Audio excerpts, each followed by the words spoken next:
What's going on, people of YouTube? My name is Kurtyoy. Welcome to another episode of Mid-Table Clash. Obviously, we're straight into the highlights because I wasn't very upbeat, and looking back on it is very poor commentating from myself. So I decided I'd just talk over the highlights and what happened. So basically, it wasn't a good start. As you can see, the score up in the top left-hand corner is Stoke 2, Ipswich 3. We conceded an early goal, and that's never a good thing. And that, well, a lot of the times I've found in my recent tactics that I've conceded a lot of the ball from a goal kick. So need to maybe sort that one out. I'm just watching the gameplay as it goes on. We actually go 2-0 down, I believe, in this one. You know, they're passing the ball around well. They put the ball good into the right hand side, and again it's another ball into the centre, another cross, another goal, something that I always struggle with on every Football Manager. You know, the crossing and now the goal kicks coming into play. Not very good play from me, but we do bring up a fight a bit. It is a weakened team. It shouldn't have been performing the way it was. We should have been beating them, but Glenn Whelan, of all people, coming in with an assist from, well, who else? Ibrahim Afellay, and get us back into 2-1, and then we managed to make it 2-all. Now this is the all-in goal mode, then we'll have the other two in the key highlights mode, but a nice long ball up the top, Stoke style, you know, born and raised, and Peter Crouch, of all people, you know, the Stoke, you know, well, seems to be legend, big tall striker, what Stoke need in real life, but that's 2-all. And then you know, they play ball through, we slit wide open, Pittman does well to get past him, fantastic finish in fairness, and that's pretty much how it ended for that one. We lost 3-2, we're out of the cup. Moving on to the second game though, we had a nice little away game against Everton, quite a tough one as well, and we got off to a decent start. We played some nice football in this one. I believe it was a bit 50-50, we had a lot of shots, we just couldn't put them on target, couldn't put them into the net. Poor from us, but we do have the ball down the right hand side with Marko Arnautovic. We actually get tackled. I don't know, I think we might actually concede, to be honest, although I'm pretty sure we do score. There is still a lot of time in this highlight, but we'll have to wait and see. No, we do score because we counter-attack, I remember now. Hosselu is playing fantastically well, so is Afellay. They're those two players that are performing at the moment. No Shaqiri yet, but good ball in towards the face of Hosselu, and then, of course, he bangs it in like he does. 5th goal of the season for him, joint top goal scorer with Ibrahim Afellay, but, as you know, things don't go the way you want them to. I went 1-0 up against Joe, didn't work. I came back against Ipswich, didn't work. Went 1-0 up against Everton. That didn't end for long, although Kone, you know, gave us a little bit of a scare and told us, you know, I will finish these. I'll run through your defence. I'll, you know, create chance for myself, and I will hopefully one time slot it in. We didn't listen to that. No, we probably could have had chances. There's a lot of times we lost the ball needlessly, like that chance there. But as Kone runs through, we managed to take the ball away, but that's not the end of it. Kone on this game, it just runs, always making runs. Fantastic play into him there, lovely finish, made it 1-all. It's getting a bit nervy then, because we had, at that time we had a bit of a, you know, we'd sat back in our own area a bit too much. We had got the ball a bit up towards the end of the hole, towards the start of the highlight, but we weren't too good. Moving on to the second half, as you can see from the kickoff, into the 70th minute, it was still 50-50. We weren't putting our shots away. They weren't doing much in front of goal, but we knew they were a danger. Ball played through. Hosselu left it for Van Ginkel. Probably should have struck it himself. Better finish with the ball in my eyes. No offence, Van Ginkel. And nothing comes of this corner, I do believe. It just fades out into another highlight. But they do get another goal. As you know from the scoreline being 2-1, they get another goal. And of all people, you know, Baines crossed it in, and Stephen Naismith put it in the back of the net. Wasn't happy about that, but you know, we ended off the game. I thought, excellent, time to get really hyped. What a game we've got in store against JNO's West Brom, and I thought, excellent. What a first half that was. No highlights. Literally, I haven't skipped anything. No highlights, and I thought, you know, nothing's really happening, and then that happens. And I think, no, please no, Cheku, please no. But he got sent off. He got a red card. Nothing happened in this game. You know, it was another game where JNO played a very defensive formation. And you'll see that in the group chat we have afterwards. He was very, very defensive.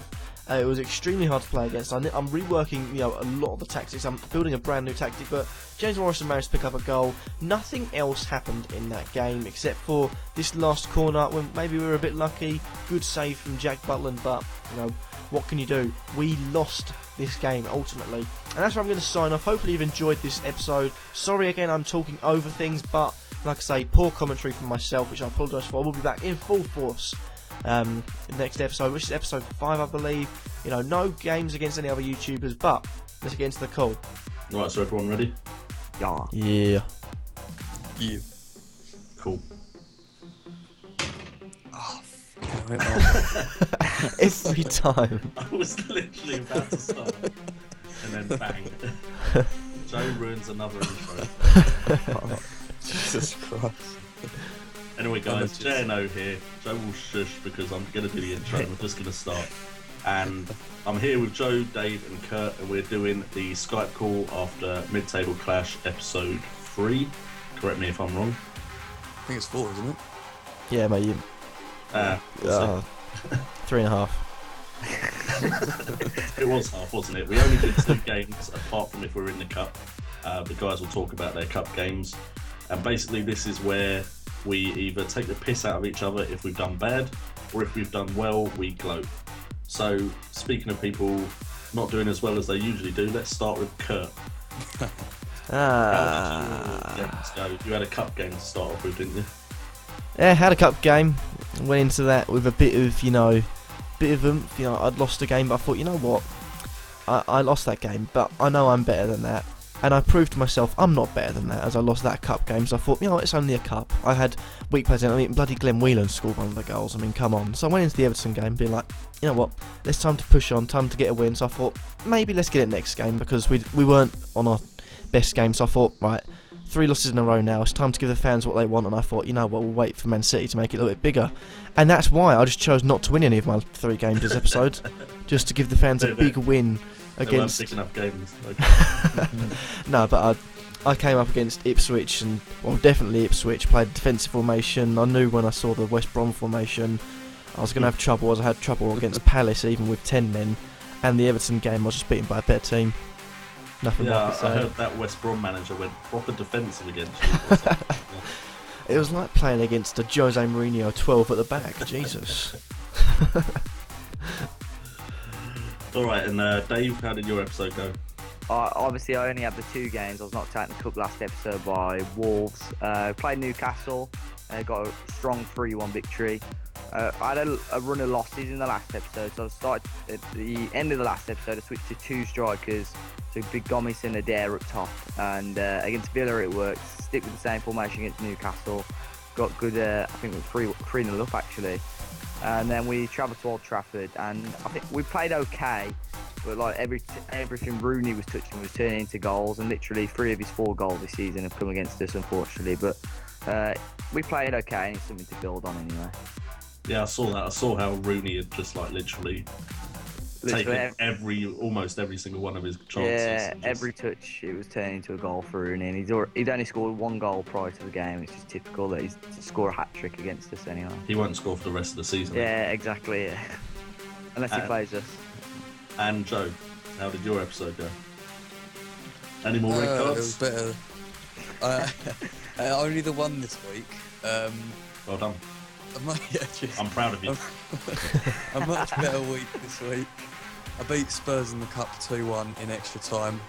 I lost 2-1 to Chelsea, but Shamak scored, so that makes up for it. Oh, for crying out loud. So that makes up for it. I think that's the game I got the red card in, but if not, I did beat Southampton 4-2. Joel Ward got sent off in that Southampton game. That was the game he got a red card. Southampton game? Yeah. Right, okay, well, even then, much better result with 10 men then. I won 4-2, and Elyounoussi, watch that space, scored an absolute screamer. Well, I can see where your players get their temper from, seeing as you've managed to hit something twice in this call alone. It's just a really poorly played wardrobe, that's all I can say. I know for a fact, having played Tottenham, they're difficult to come up against, so that is a pretty good result in the Cup. Yeah, I lost 4-1 to them first time, and then I played them in the Cup expecting the same result, and I beat them 2-1, so I was over the moon. So you're the only one left in the Cup now as well, aren't you? Mickey Mouse Cup. I don't care about Mickey it. Mouse Cup. Yeah, well, someone's got to win it, Kurt, haven't they? Might as well be Palace. Yeah. Anyway, as for my episode, we came up against Bournemouth, having not had a cup game, and we played them off the park and then gave away a penalty and didn't put our chances away, and it ended up 2-2. Rondon went from being unstoppable to not being able to hit a barn door. he just missed every single chance he had, and the whole game I was just had my head in my hands. But then we came up against Kurt, and I thought Kurt's going to expect me to play the same attacking football. So I'm going to deliberately be as boring and Mourinho-ish as possible, and hopefully just get a 1-0 win. Then he got a player sent off, and I thought, this is my chance. Thought, should I go attacking? And then I thought, nah, we don't want to give these fans a good game. We just want to pick up the 3 points. And it paid off. I managed to get 3 points, so I'm quite happy with myself. I feel sick. Literally, I played at halfback. I've never played a halfback in my life, but it was pretty defensively solid. So we're going to go into the next episode. I'm presuming we're doing 3 games again. Yeah. I mean, if people prefer 2 games an episode, because I'm presuming the episodes will be shorter that me and Dave did, leave it in the comments, and we may or may not do that, depending on how many people say anything. Probably may not, because otherwise we'll never finish the series. Episode 83. We're now in the January transfer period. True. My next games, I'll start off with mine before I get on to you guys. I've got Southampton, Chelsea and Liverpool, so I am not looking forward to those games. Hopefully I can pick up something against Southampton. Then I might play Mourinho against Mourinho and just have a boring 0-0 draw where we both park the bus. And then Liverpool, I might as well give the fans something to cheer about and go all attack, see if I can pick up a win. Their defence can be a bit suspect sometimes. What games have you got, Kurt, next episode? I'll start off with an easy home win against Man City. They haven't been playing good football this season. I mean, admittedly, I look at the table thinking they've only, they've got a goal difference of 14, which is, compared to my 3, I think, honestly, just try me, because you won't want to see me at Stoke when they're angry, because, well, actually, Kurtyoy has been sent off, so all the threat of my I'll put Clem Whelan in there, that's no bad. Then I got probably the hardest away game of the season against Sunderland, which I'll probably end up losing that and winning the City game. Then I got away against Spurs, and from what people have said about Spurs in the league so far, I'm not going to enjoy it. And with all of my tactics at the moment failing, I'm predicting another 3 losses and me being sacked. To put it nicely. I think that's a bit extreme. 0 to 0 real quick. And Dave, what games have you got coming up? Well, I know I've got Arsenal in one of them. I can't remember the other 2, to be honest. Come on, Kurt, you're the... Yeah. Right, you've got West Ham away, then Arsenal at home, then Leicester away. See, I think, hopefully I could push for 6 points there. But my side is so unpredictable, I don't know. I was going to say, you're pushing it there, aren't you? We're mid-tables. I know. I don't... One winning. No, my luck, I'll get smashed against one of the lower teams, such as Leicester or West Ham, and then I'll beat Arsenal probably. I'll probably get the 3 points, and I'll probably be against Arsenal. No, my luck. Chat shit, did you get just call banged. Leicester a lower team? Chat shit, get banged. Yeah. You know what I mean, like.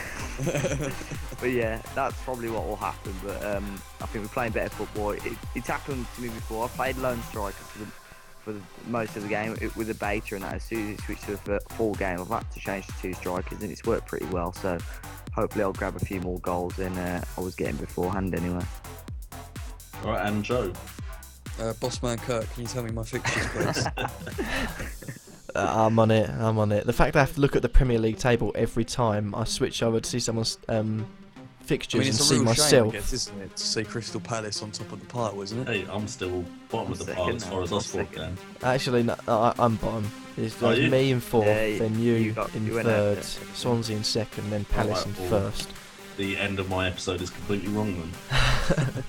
But anyways, you got Aston Villa away, Liverpool at home, then in the Cup you've got Norwich, but I think you have to play 4. I'll just maybe. highlight that. Yeah, and then you've got Newcastle at home to finish off the episode. So, easy 12 points then, because I'm going to win every game. Easy games. No, I'm not worried about any of them. No, I'm going to get smashed by Liverpool, I'm not going to lie. I got a draw against Liverpool. Was Sturridge fit? I can't remember, to be honest. Because he tears me apart every single year. They gave me an own goal, and I was 1-0 up for most of the game and scored a late equaliser. I don't know if Sturridge was playing. Sturridge didn't play, Benteke got the goal. Yeah, and then Sacco scored for you. Yeah.